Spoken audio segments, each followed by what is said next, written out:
Assalamualaikum warahmatullahi wabarakatuh. Saya akan mempresentasikan ujian akhir semester manajemen SDM 2 dan memperkenalkan diri saya terlebih dahulu. Sebentar, saya akan share screen.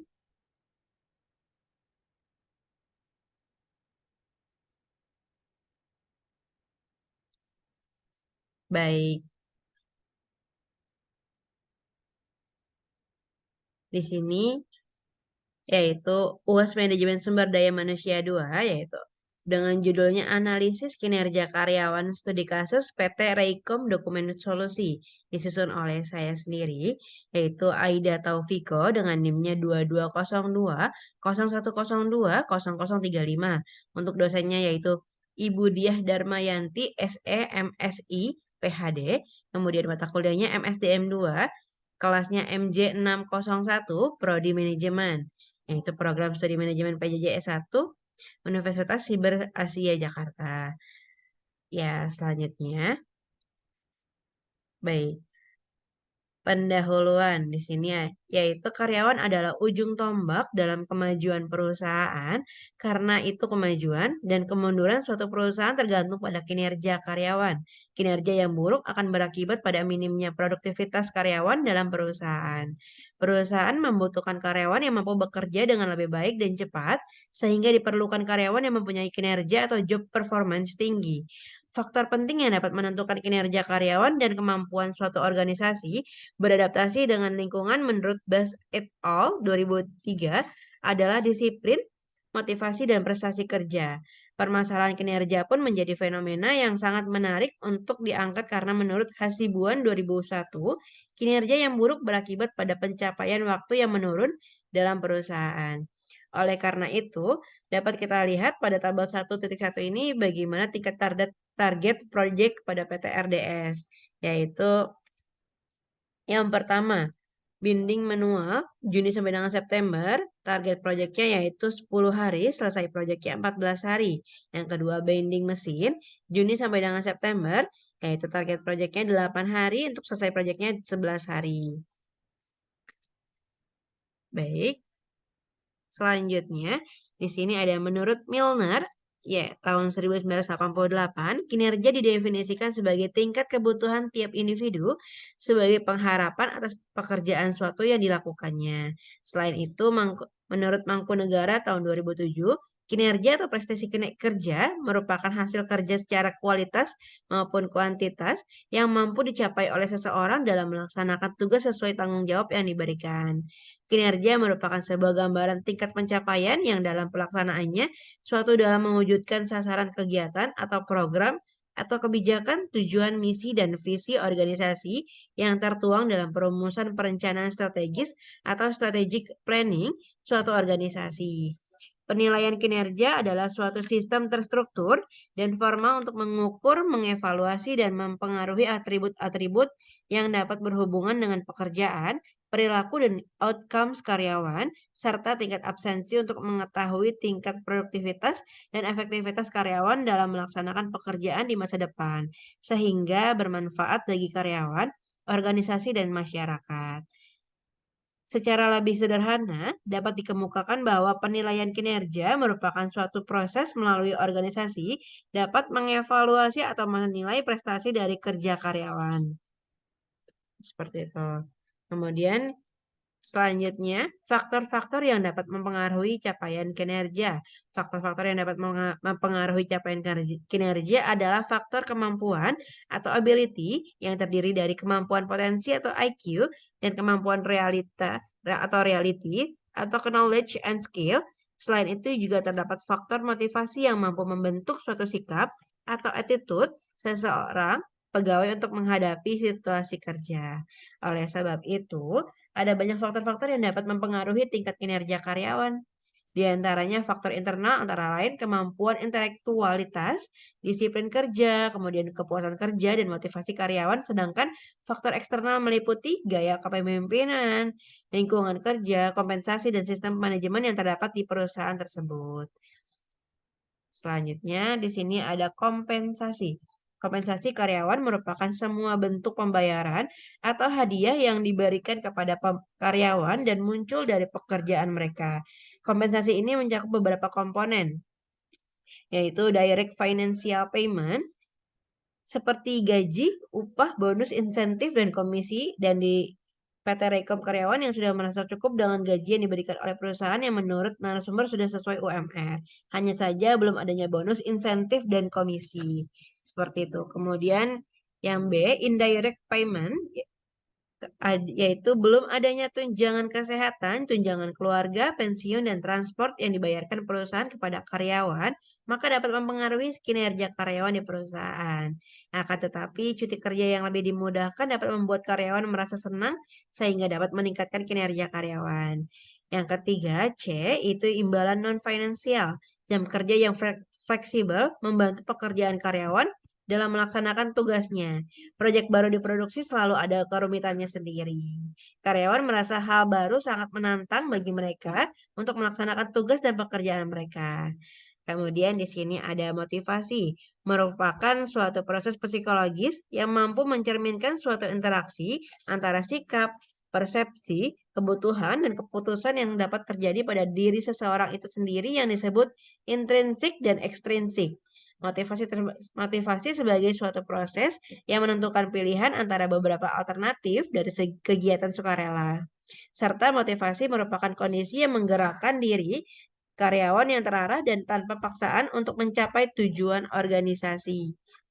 Motivasi merupakan kondisi yang menggerakkan diri karyawan yang terarah dan tanpa paksaan untuk mencapai tujuan organisasi. Setiap karyawan yang menghadapi situasi kerja, karyawan tersebut harus siap mental dan mampu memahami tujuan utama dan target kerja yang akan dicapai sehingga karyawan mampu memanfaatkan dan menciptakan situasi kerja.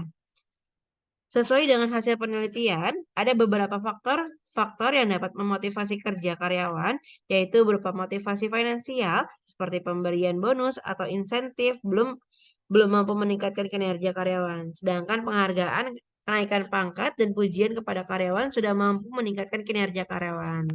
Salah satu dari faktor motivasi kerja karyawan yang merupakan masalah dari PT Rekom Dokumen Solusi, yaitu persoalan insentif.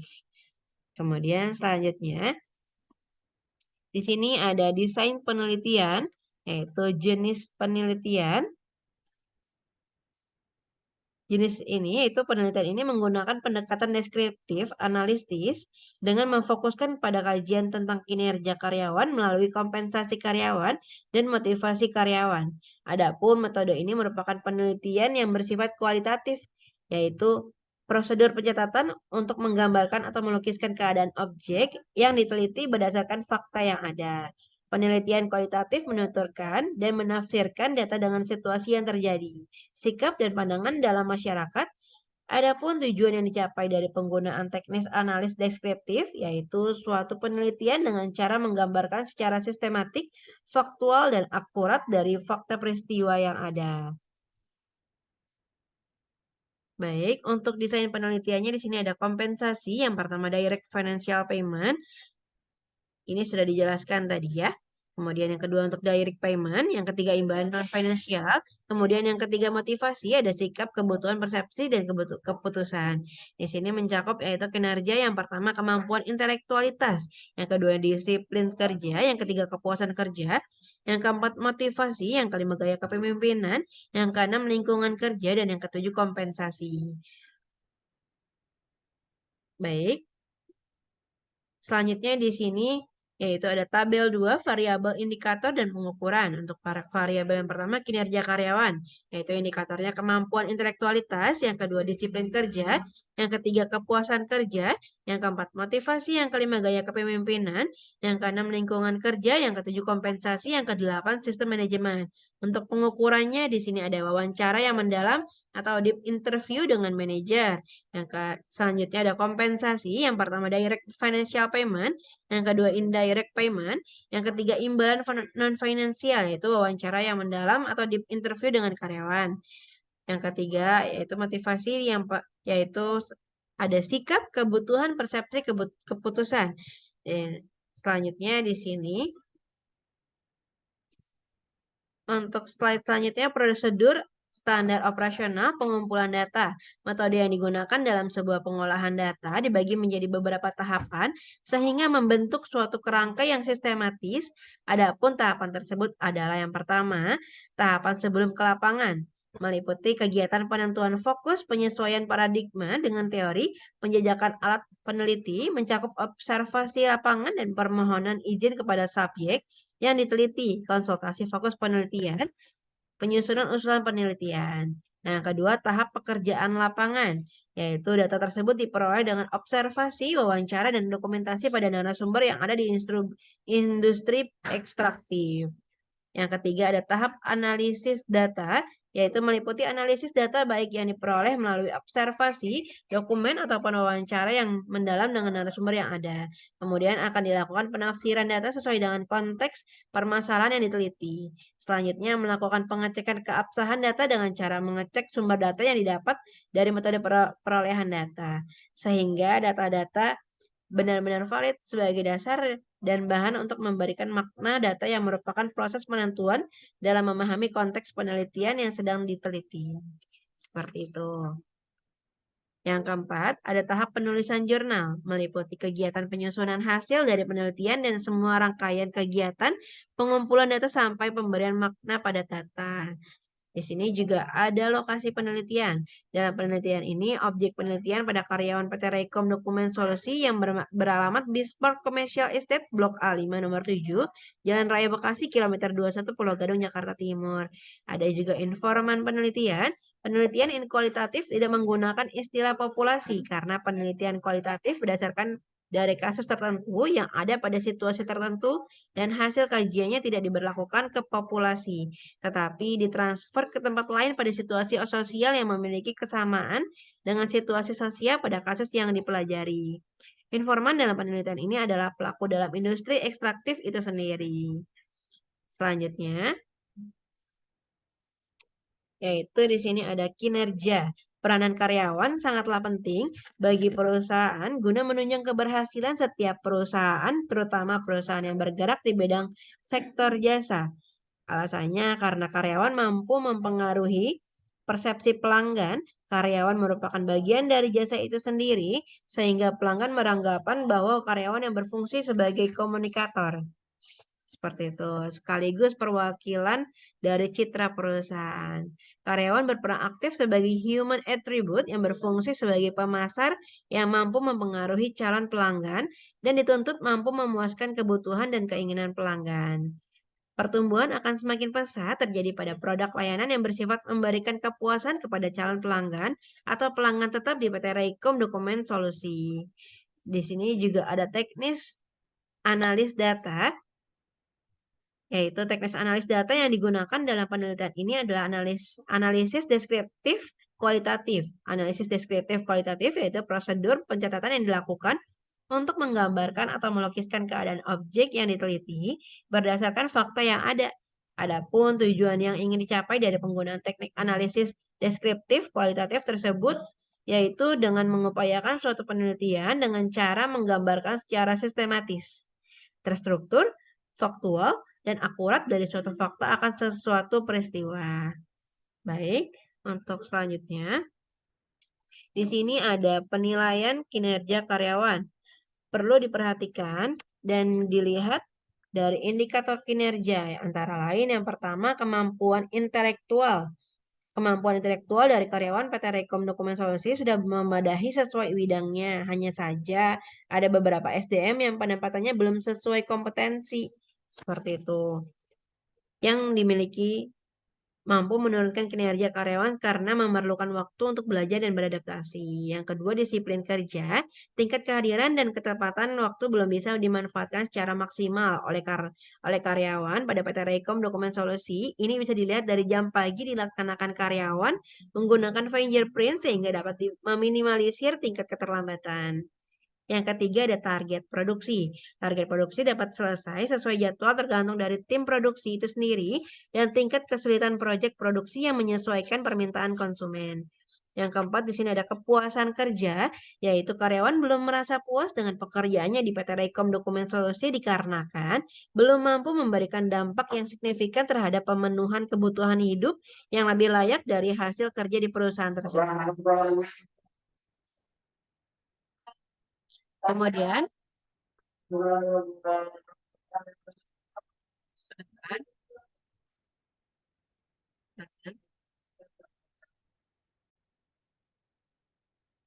baik, saya ulangi kembali. Mohon maaf sebelumnya. Yaitu untuk yang ketiga, sebelumnya target produksi, yaitu target produksi dapat selesai sesuai jadwal tergantung dari tim produksi itu sendiri dan tingkat kesulitan proyek produksi yang menyesuaikan permintaan konsumen. Yang keempat ada kepuasan kerja. Karyawan belum merasa puas dengan pekerjaannya di PT Raikom Dokumen Solusi dikarenakan belum mampu memberikan dampak yang signifikan terhadap pemenuhan kebutuhan hidup yang lebih layak dari hasil kerja di perusahaan tersebut. Kemudian ada yang kelima, motivasi, yaitu motivasi karyawan selama bekerja ialah untuk memenuhi kebutuhan hidup. Maaf, sebentar. Terhadap pemenuhan kebutuhan hidup yang lebih layak dari hasil kerja di perusahaan tersebut. Baik. Untuk yang kelima, yaitu motivasi.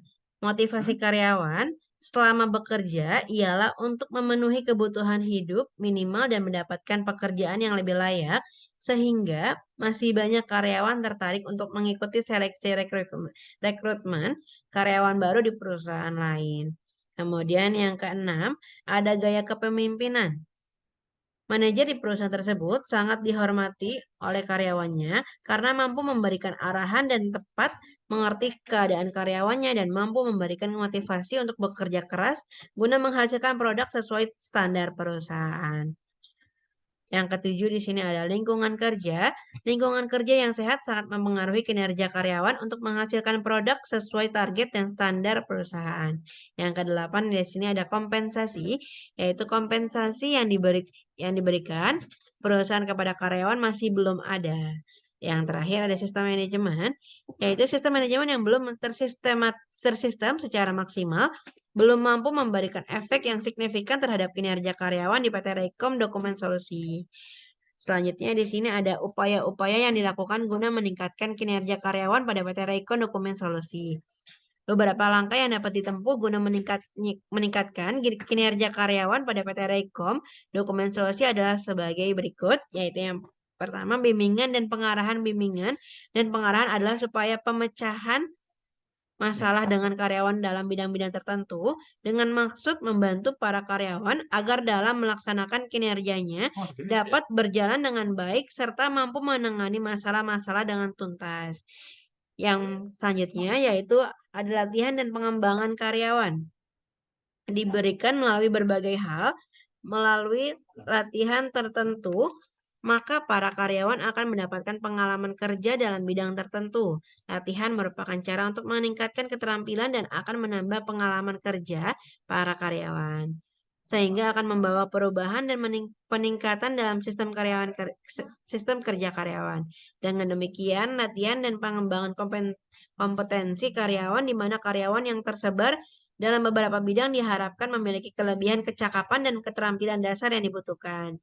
Kemudian yang C, di sini ada pendisiplinan.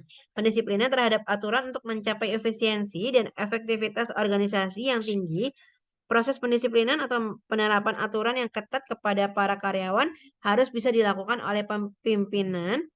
Dalam hal ini adalah pimpinan PT Rekom Dokumen Solusi agar pencapaian tujuan organisasi atau perusahaan bisa lebih efektif dan efisien.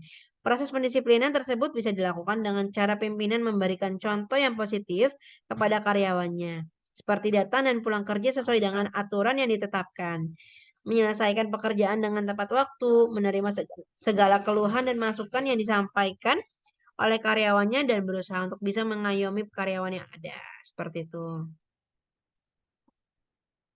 Selanjutnya, di sini ada pembahasan, yaitu perusahaan dalam pencapaian tujuan ada kalanya sesuai apa yang diharapkan, akan tetapi ada kalanya tidak sesuai harapan dengan hasil yang kurang optimal.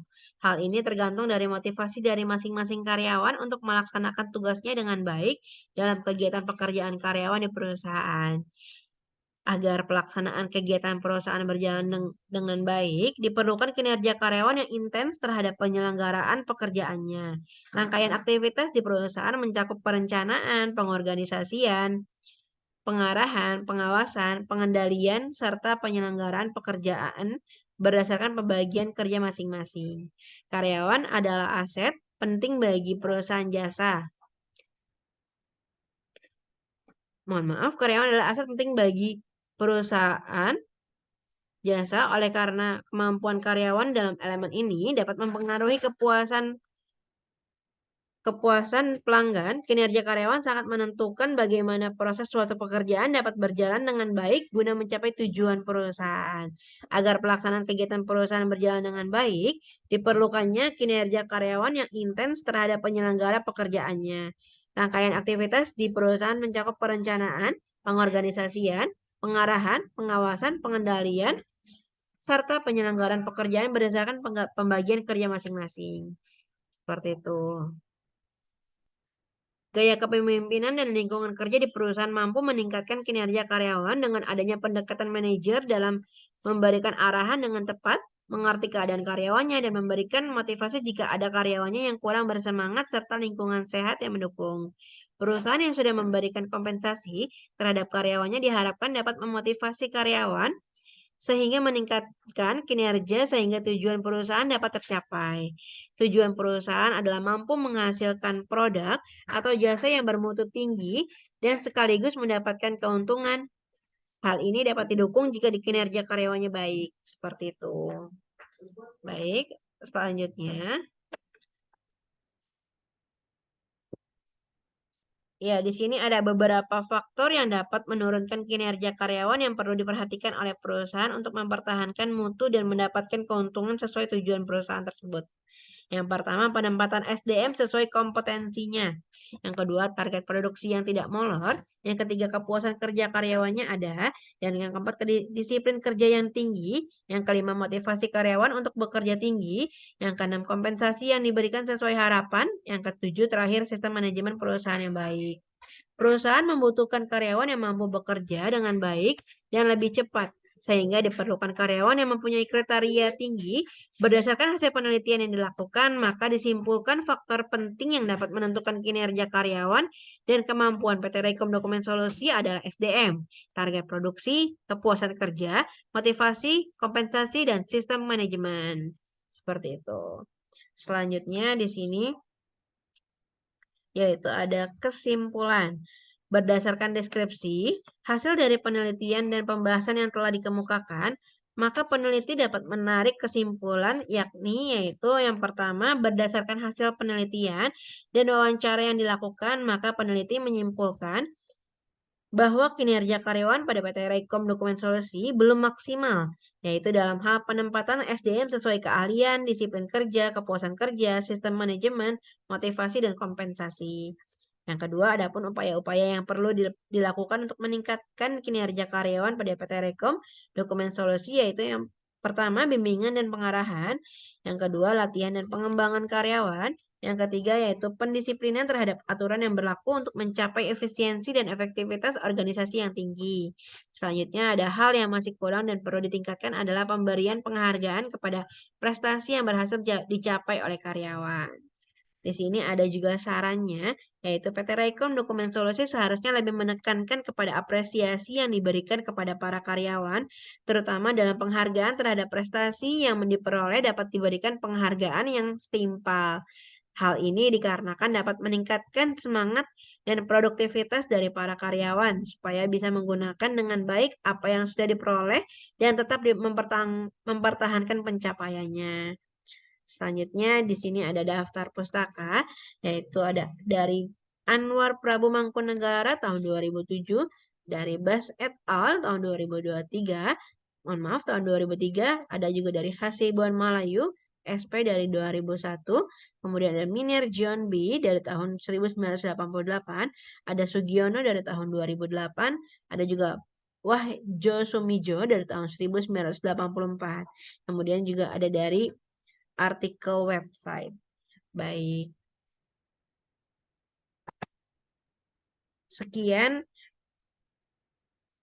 presentasi dari saya, dari Aida Taufiko. Mohon maaf bila ada kesalahan ataupun di perbuatannya yang tadi. Sebelumnya terima kasih. Wassalamualaikum warahmatullahi wabarakatuh.